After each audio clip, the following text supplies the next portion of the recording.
Hey everyone, this is Lord Shadrach speaking. I just got done watching Dan Schneider's apology video. And let me tell you, I've seen a lot of screwed up things on YouTube, but nothing compares to the fury that I'm feeling after watching that video.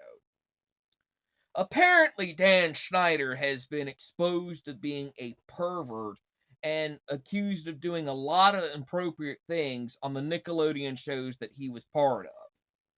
In fact, there's been a massively major documentary that just came out exposing his ass. So to save face, Dan Schneider decides to go on in some interview YouTube channel, decides to give an interview to explain his side of the story, to explain his side of the ordeal.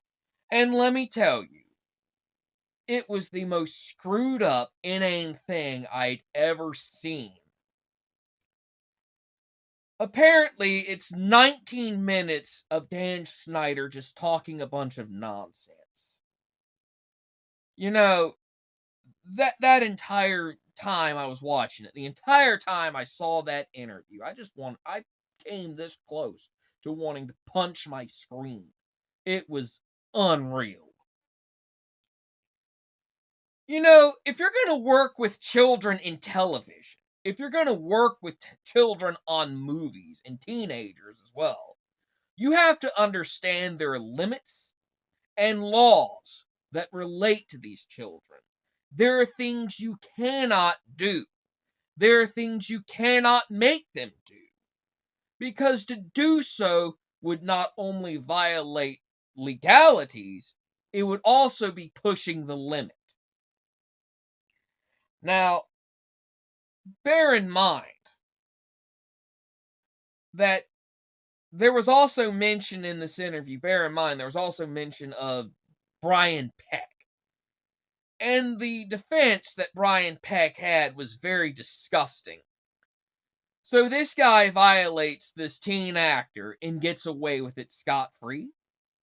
Now, he may have served a jail sentence, but I'm right now making this video on the fly, if you know what I mean, But anyways, the very fact that this pervert, Brian Peck, had a lot of people defending him, that just makes me so angry.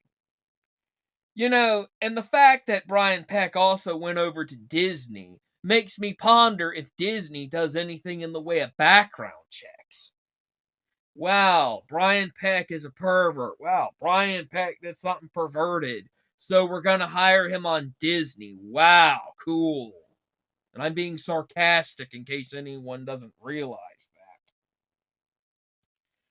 So we're going to come and defend this pervert and hire him for Disney. Wow, cool. That's so awesome.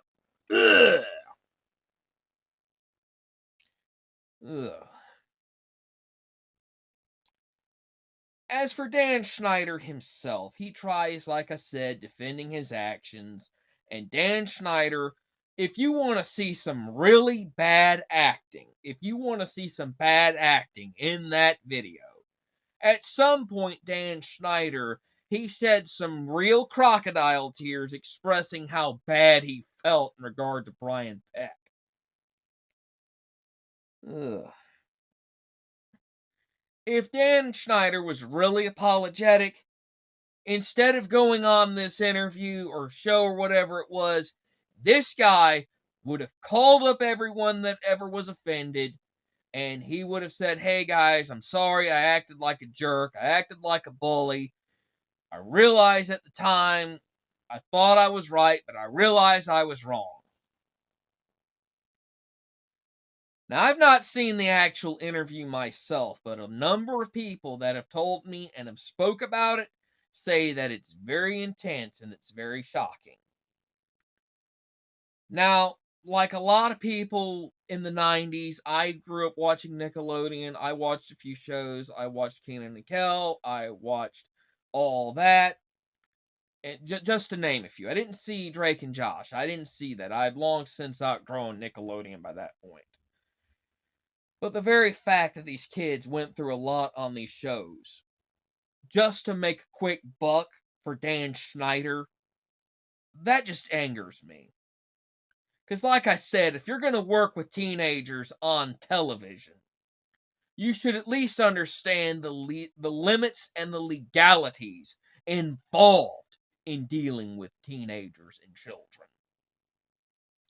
At no point should any child have to go through anything as horrific as what the kids went through on these shows. The very fact these kids suffered like this is disgusting.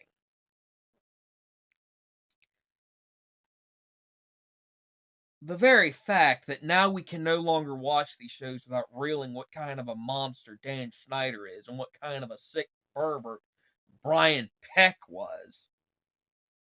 These shows are now forever stained because of these two individuals.